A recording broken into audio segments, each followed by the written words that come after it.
गरुड़ पुराण 16वां अध्याय। मनुष्य शरीर प्राप्त करने की महिमा, धर्माचरण ही मुख्य कर्तव्य और संसार की दुख रूपता एवं निर्भरता, मोक्ष धर्म निरूपण। गरुड़ जी ने कहा, हे दया सिंधु, अज्ञान के कारण जीव जन्म मरण रूपी संसार चक्र में पड़ता है। वह मैंने सुना, अब मैं मोक्ष के सनातन उपाय को सुनना चाहता हूँ। हे भगवान, हे देव देश, हे शरणागत वत्सल, सभी प्रकार के दुखों से मिलन तथा सांसारिक इस भव्य संसार में अनेक प्रकार के शरीर धारण करने अंततः जीव राशियों उत्पन्न होती हैं और मरती हैं, उनका कोई अंत नहीं है। ये सभी सदा सुख से पीड़ित रहते हैं, इन्हें कहीं सुख नहीं प्राप्त होता। मोक्ष, हे प्रभु, किस प्रकार के करने से इन्हें इस संस्कृति चक्र से मुक्ति प्राप्त हो सकती है, इसे आप मुझे बताइए। श्री भगवान ने कहा, हे ताक्ष, तुम इस विषय में मुझसे जो पूछना चाहते हो मैं बतलाता हूँ, सुनो। जिसके सुनने मात्र से मनुष्य संसार से मुक्त हो जाता है, वह पर ब्रह्मा परमात्मा, कला रहित पर ब्रह्मा स्वरूप, शिव स्वरूप, सर्वज्ञ, सर्वभर, निर्मल तथा अदृश्य है। वह स्वतः प्रकाश है, अनादि अनंत, निर्विकार, निर्गुण और सच्चित आनंद स्वरूप है। यह जीव उसी का अंश है। जैसे अग्नि से बहुत से स्फुलिंग अर्थात चिंगारियां निकलती हैं, उसी प्रकार अनादिकालीन अविद्या से युक्त होने के कारण अनादिकाल से किए जाने वाले कर्मों के परिणाम स्वरूप देही उपदी और शरण करके जीव भगवान से पृथक हो गए हैं। वे जीव प्रत्येक जन्म में पुण्य और पाप रूप सुख दुख प्रदान करने वाले कर्मों से नियंत्रण होकर तत्व जाति के योग से देह शरीर आयु और कर्म निरोधी भोग प्राप्त करते हैं। हे खग, इसके पश्चात भी पुनः वे अत्यंत सूक्ष्म लिंग शरीर प्राप्त करते हैं और यह क्रम मोक्ष पर्यंत स्थित रहता है। ये जीव कभी सत्वर, वृक्ष इत्यादि जड़ योनियों में, पुनः मृग योनियों में, निरंतर जलचर पक्षी और पशुओं योनियों को प्राप्त करते हुए मनुष्य योनि प्राप्त करते हैं। फिर धार्मिक मनुष्य के रूप में और पुनः देवता तथा देवियों के पश्चात क्रम मोक्ष प्राप्त करने के अधिकारी होते हैं। दुज्य, स्वदेज्य और पिंडज्य, रजायुज्य, इन चार प्रकार के शरीर को सहस्त्रों बार धारण करके उनसे मुक्त होकर पुण्य प्रभाव से जीव मनुष्य शरीर प्राप्त करता है और यदि वह ज्ञानी हो जाए तो मोक्ष प्राप्त कर लेता है। जीवों की 84 लाख योनियों में मनुष्य योनि के अतिरिक्त अन्य किसी भी योनि में तत्व ज्ञान प्राप्त नहीं होता। वो भी विभिन्न योनियों में हजारों हजार करोड़ बार जन्म लेने के अनंतर उपजित पुण्य पुंज के कारण कदाचित मनुष्य योनि प्राप्त होती है। मोक्ष प्राप्त के लिए सोनपात्र भूत वह दुर्लभ मनुष्य शरीर प्राप्त करके इस संस्कृति चक्र से जो अपने को मुक्त नहीं कर लेता, उससे अधिक पापी और कौन होगा। उत्तम मनुष्य शरीर में जन्म प्राप्त करके और समस्त षोडश संपन्न अधिकल इंद्रियों को प्राप्त करके भी जो व्यक्ति अपने हित को नहीं जानता, वह ब्रह्मघातक होता है। शरीर के बिना कोई भी जीव पुरुषार्थ नहीं कर सकता, इसलिए शरीर और धन की रक्षा करता हुआ इन दोनों से पुण्य उपार्जन करता चाहिए। मनुष्य को सर्वदा अपने शरीर की रक्षा करनी चाहिए, क्योंकि शरीर सभी पुरुषार्थ का एकमात्र स्थान है, इसलिए उसकी रक्षा का उपाय करना चाहिए।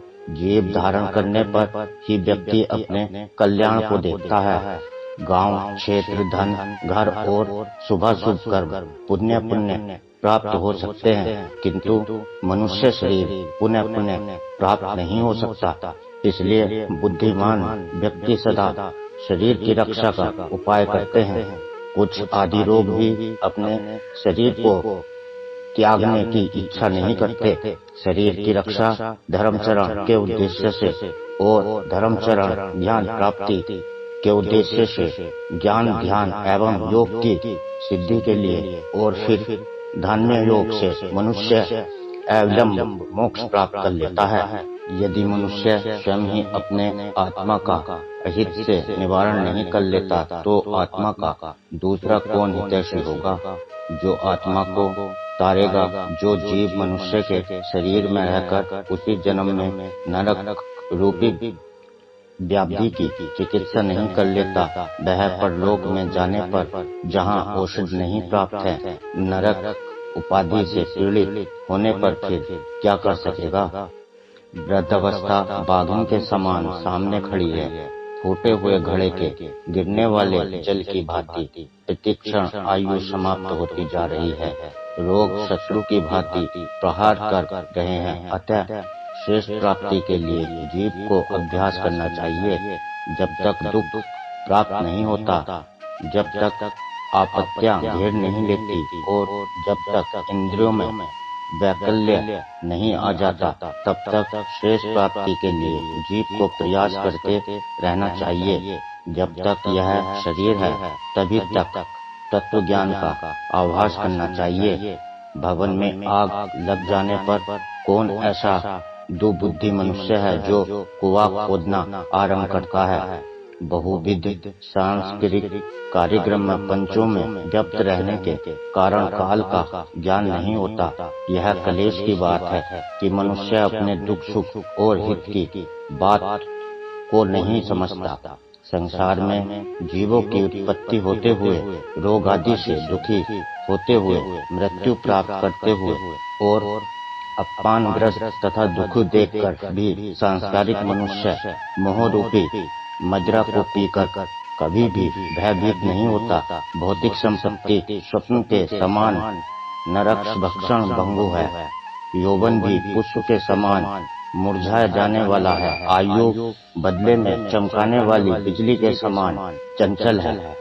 यह सब जानते हुए भी मनुष्य को कैसे धैर्य हो सकता है। एक तो मनुष्य की 100 वर्ष की आयु ही बहुत थोड़ी है, उसमें भी निद्रा और आलस्य के वशीभूत होकर उसका आधा भाग बीत जाता है और जो शेष है वह भी बाल्यावस्था, रोग और चरा में होने के वाले दुख से चला जाता है और जो थोड़ा सा बचा है वह भी निफल ही बीत जाता है।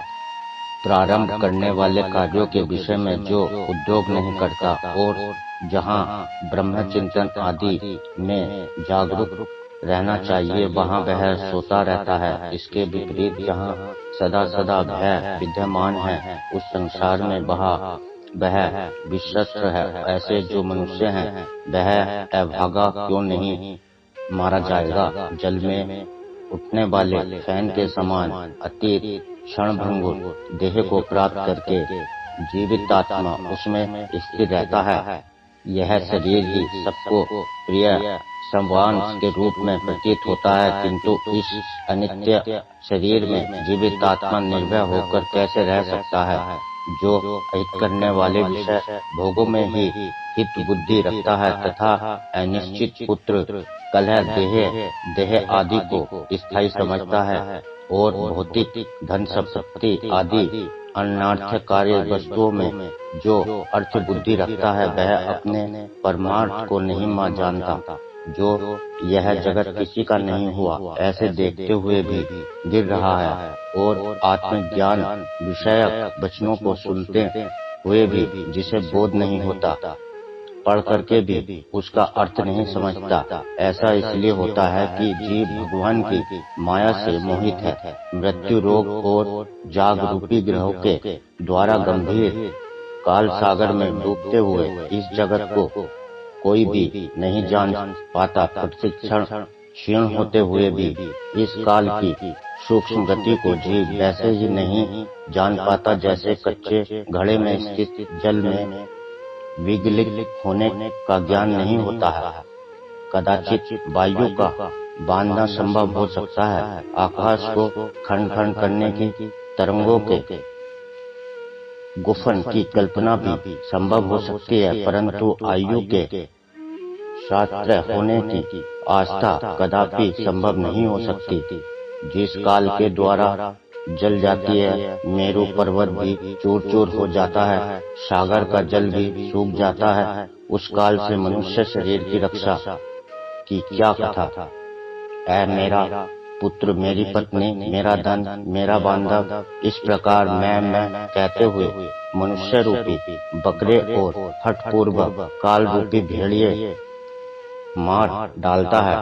यह मैंने कर लिया, यह करना शेष है, यह दूसरा कार्य भी अभी कुछ करना बाकी है। इस प्रकार की इच्छा से युक्त मनुष्य को यमराज अपने वश में कर लेते हैं। कल किए जाने वाले कार्य को आज, अपराह में किए जाने वाले कार्य को पुनः में ही कर लेना चाहिए, क्योंकि मनुष्य ने अपना कार्य कर लिया है अथवा नहीं, इसकी प्रतीक्षा मृत्यु नहीं करती।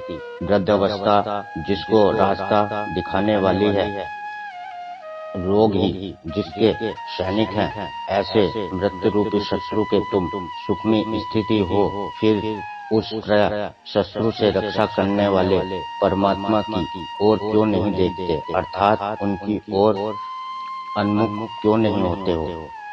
तृणा रूपी शूल में डिगे हुए और विषय वासना रूपी घिसे सोचे हुए तथा राग द्वे रूपी अग्नि में पके हुए मनुष्य को मृत्यु खा जाती है।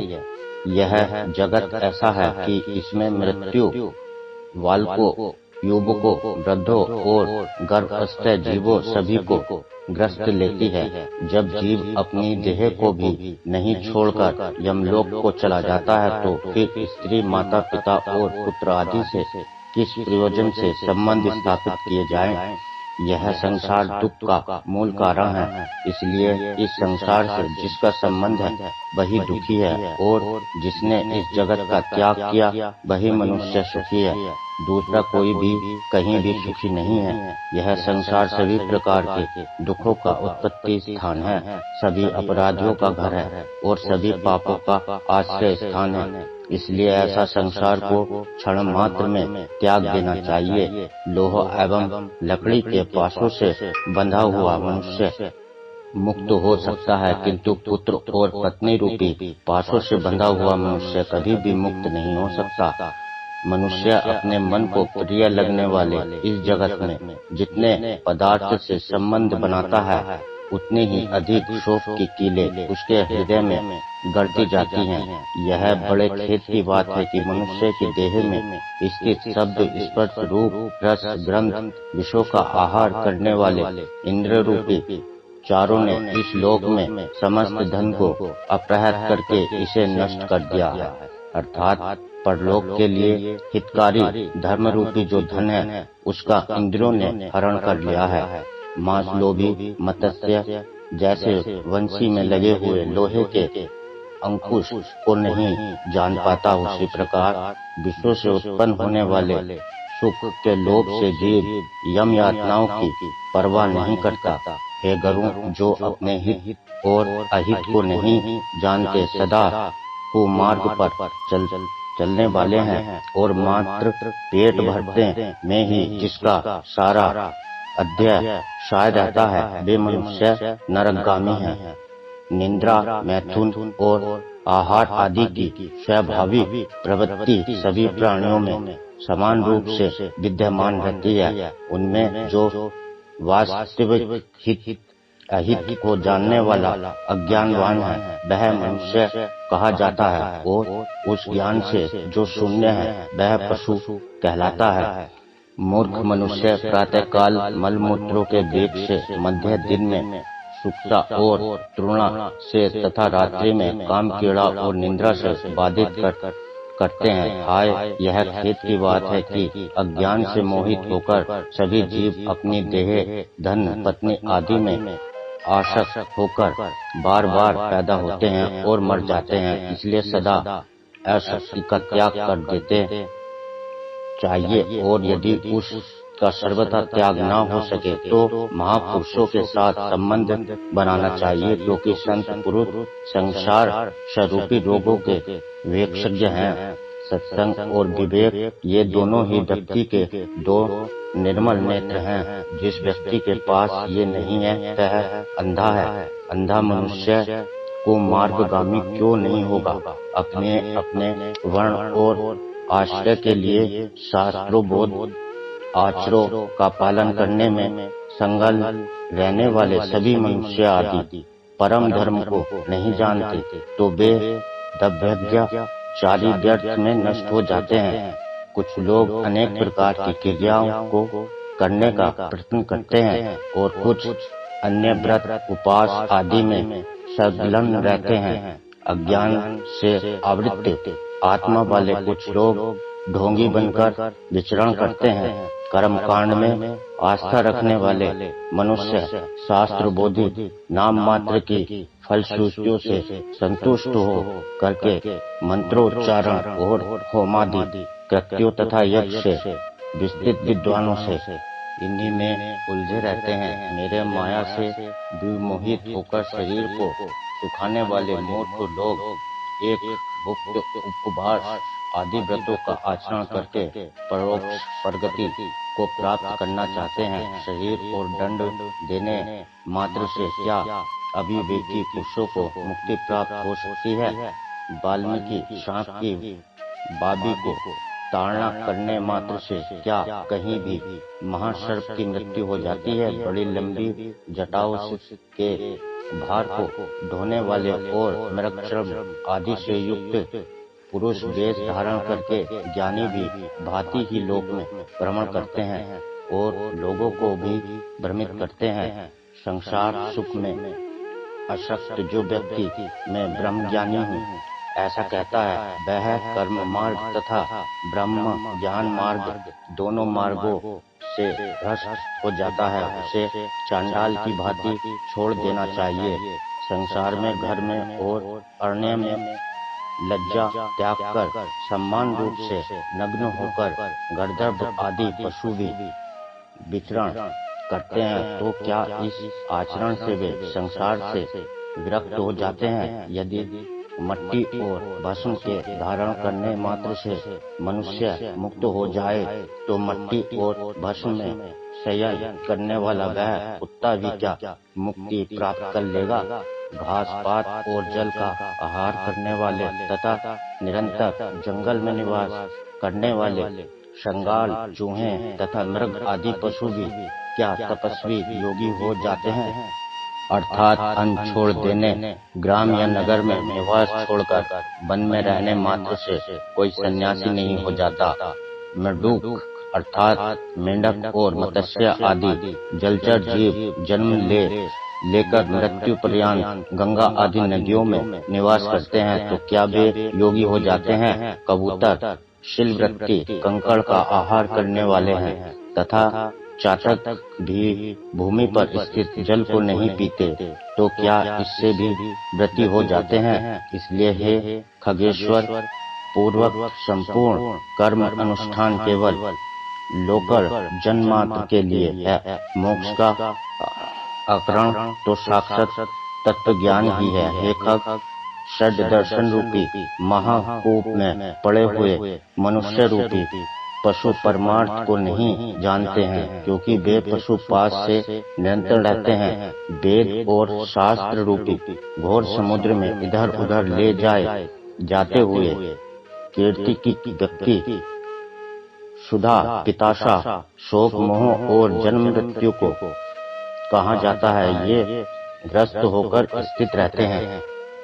वेद शास्त्र और पुराणों को जानने वाला भी जो मनुष्य परमार्थ को नहीं जानता, विडंबना ग्रस्त, उसका पूर्वक संपूर्ण ज्ञान कुएं के कांव करने जैसा है। परम तत्व से परामुख जीव यह ज्ञान है। इसी चिंता से व्याकुल होकर रात दिन शास्त्रों का अध्ययन करते हैं। काव्योचित अलंकारों से सुशोभित गद्य वाक्य रचना तथा छंदो बुद्ध कविता की रचना करने पर भी विषयोपभोग के प्रति लालचित इंद्रियों वाले तत्व ज्ञान रहित मूढ़ व्यक्ति नाना चिंताओं के कारण दुखी रहते हैं। परम तत्व की प्राप्ति तो अन्य प्रकार से होती है, किंतु लोग अन्य प्रकार के उपाय करके कलेश प्राप्त करते हैं। शास्त्र का भाव तो कुछ और होता है, परंतु वे उसकी व्याख्या कुछ दूसरे प्रकार से करते हैं। कुछ अहंकारी व्यक्ति गुरु प्रदेश आदि को प्राप्त न करके भी जन्मनी भाव से विषय में कहते हैं, पर वे स्वयं उसका अनुभव नहीं करते। बहुत से लोग वेद और शास्त्र का अध्ययन तो करते हैं और परस्पर एक दूसरे को बोध नहीं करते हैं, तात्पर्य समझते हैं, पर वे परम तत्वों के विषय में उसी प्रकार कुछ नहीं जानते जिस प्रकार कलछी पाक रस को नहीं जानती। पुष्प को धारण तो सिर करता है, किंतु उस पुष्प की गंध को नासिका ही जानती है। ठीक उसी प्रकार वेद और शास्त्र का अध्ययन में उसी प्रकार भटकता फिरता रह जाता है, जैसे कोई मूर्ख ग्वाला अपनी कोख में बकरे को पकड़े रखने पर भी उसको खोजने के लिए कुएं में देखता है। संसार के मोह का नाश करने के लिए शास्त्र के शब्दों का अर्थ और जानना मात्र पर्याप्त नहीं है। दीप की बात से भी अंधकार की निवृत्ति नहीं हो सकती। बुद्धिहीन मनुष्य का पढ़ना अंधे व्यक्ति के दर्पण देखने के समान व्यर्थ है। अतः बुद्धिमान व्यक्ति को ही शास्त्र तत्व ज्ञान का लक्षण हो सकता है, अर्थात बुद्धिमान को ही तत्व ज्ञान लक्षित हो सकता है। जो यह ज्ञान यहाँ है उसे जानना चाहिए। इस प्रकार बुद्धि करके शास्त्र में प्रतिपाद सब कुछ सुनना चाहता है। वह 1000 दिव्य वर्षों की आयु प्राप्त करके भी शास्त्रों का अंत प्राप्त नहीं कर पाता। अनेक शास्त्र हैं, आयु अत्यंत अल्प है, जिससे में करोड़ों विद्या हैं। इसलिए जैसे हंस जल के मध्य से दूध को ग्रहण कर लेता है, उसी प्रकार बुद्धिमान व्यक्ति को भी शास्त्र के सार तत्व का ज्ञान प्राप्त करना चाहिए। वेद शास्त्रों का अभ्यास कर वहां से तत्व ज्ञान प्राप्त करके बुद्धिमान मनुष्य को चाहिए कि जैसे धन चाहने वाला व्यक्ति धान ग्रहण करके पालन अर्थात पुआल को छोड़ देता है, हेम उसी तरह उसे भी अन्य सभी शास्त्रों की छोड़ देना चाहिए। जैसे अमृत से तृप्त व्यक्ति के लिए भोजन की कोई आवश्यकता नहीं होती, उसी प्रकार हिताक्षय तत्वज्ञ को शास्त्र से कोई प्रयोजन नहीं होता। हे विंतामजन, वेद अध्ययन से मुक्ति प्राप्त होती है, वो नए शास्त्रों के अध्ययन से ही। मोक्ष की प्राप्ति ज्ञान से ही होती है, किसी दूसरे उपाय से नहीं। जिस प्रकार मृत्यु के लिए न तो आश्रय धर्म का अनुष्ठान करना कारण है, न दर्शनों का अध्ययन कारण है, उसी प्रकार स्रोत स्मार्ट कर्म भी कारण नहीं है। मात्र ज्ञान ही मोक्ष का उपाय है। गुरु का वचन ही मोक्ष देने वाला है, अन्य सब विद्याएं विडंबना मात्र हैं। लकड़ी के हजारों भारों की अपेक्षा एक संजीवनी ही श्रेष्ठ है। कर्मकांड और वेद शास्त्र आदि के अध्ययन रूपी परिश्रम से रहित केवल गुरु मुख से ही प्राप्त अध्ययन ज्ञान ही कल्याणकारी कहा गया है। अन्य करोड़ों शास्त्रों को पढ़ने से कोई लाभ नहीं। वेद आदि आग्रह शास्त्रों का अध्ययन तथा विवेक, इन दोनों साधनों से ज्ञान की प्राप्ति होती है। आगमन से शब्द ब्रह्मा का ज्ञान प्राप्त होता है और विवेक से पर ब्रह्मा का ज्ञान प्राप्त होता है। कई विद्वान अद्वैत को वास्तविक परम तत्व स्वीकार करते हैं और कुछ अन्य विद्वजन देव तत्व की ही प्रतिष्ठा करते चाहते हैं, किंतु दैत्य और अदैत्य से पृथक सभी के लिए समान रूप से स्वीकार परम तत्व को कोई नहीं जानता। न मम मेरा नहीं है और मम मेरा है, ये दो पद भावनाएं ही बंधन और मोक्ष के कारण हैं। मम बुद्धि करने से प्राणी बंधन को प्राप्त होता है और मेरा नहीं है, इस प्रकार की भावना करने से मुक्त होता है।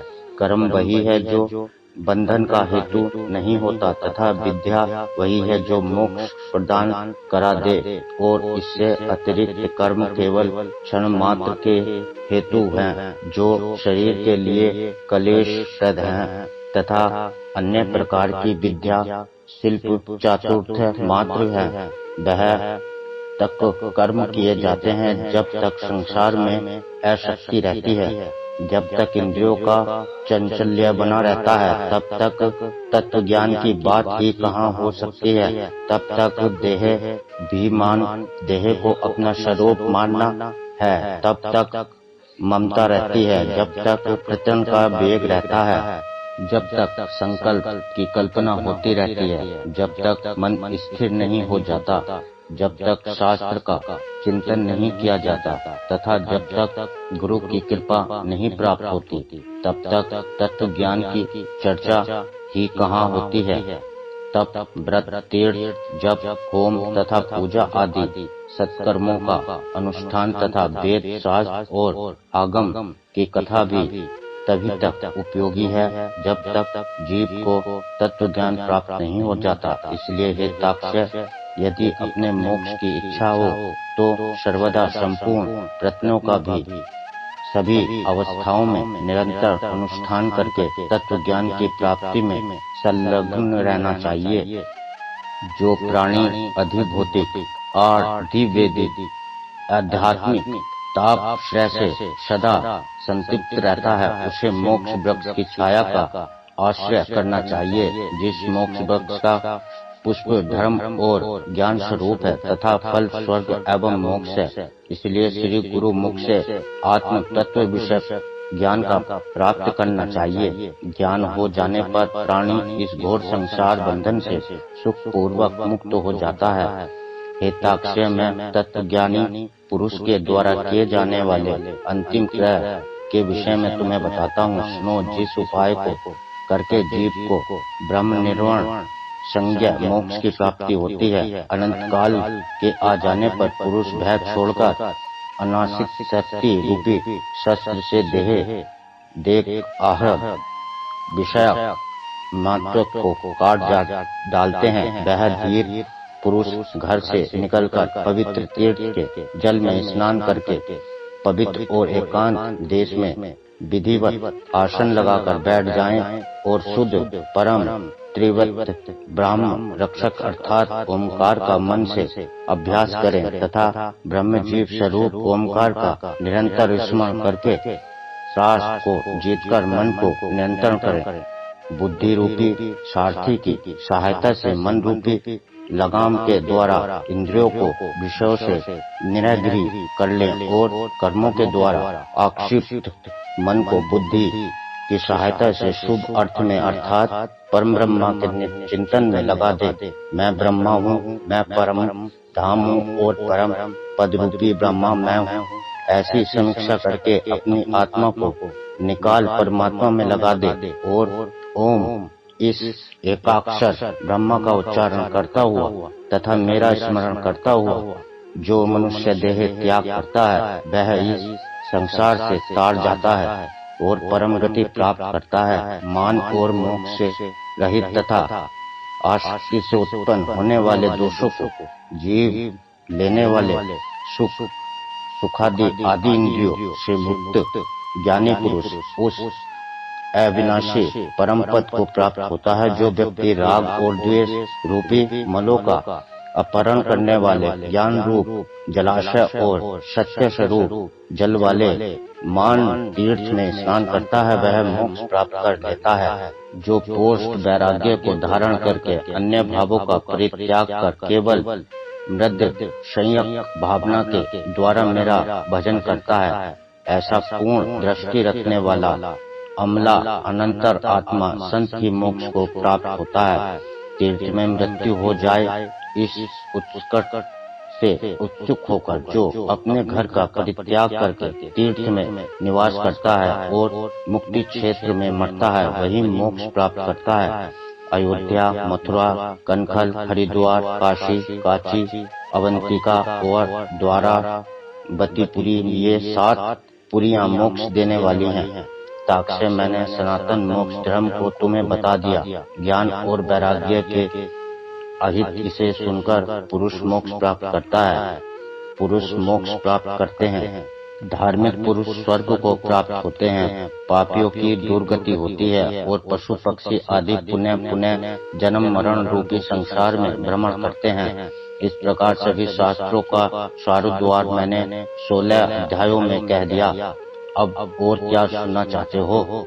सूत जी ने कहा, हे राजन, गरुड़ जी ने भगवान के मुख से ऐसा वचन सुनकर उन्हें बार बार प्रणाम करके अंजलि बांधकर इस प्रकार कहा। गरुड़ जी ने कहा, हे देव आदिदेव भगवान, हे नाथ, हे प्रभु, आपने अमृत्य में वचनों को सुनाकर आपने मुझे भव सागर से तार दिया है। अब मेरा संदेह समाप्त हो गया और मैं कृतार्थ हो गया हूँ। इससे संयम नहीं। ऐसा कहकर गरुड़ जी ने मौन होकर भगवान अंतर ध्यान परायण हो गए। स्मरण करने से जो दुर्गति का हरण कर लेता है, पूजन और यज्ञ के द्वारा जो सद्गति प्राप्त करते हैं और अपनी परम भक्ति के द्वारा जो मृत्यु प्रदान करते हैं, वे हति मेरा रक्षा करे। इस प्रकार गरुड़ पुराण के अंतर्गत सारोद्धार में भगवान विष्णु और गरुड़ के संवाद में मोक्ष धर्म निरूपण नामक 16वां अध्याय पूरा हुआ।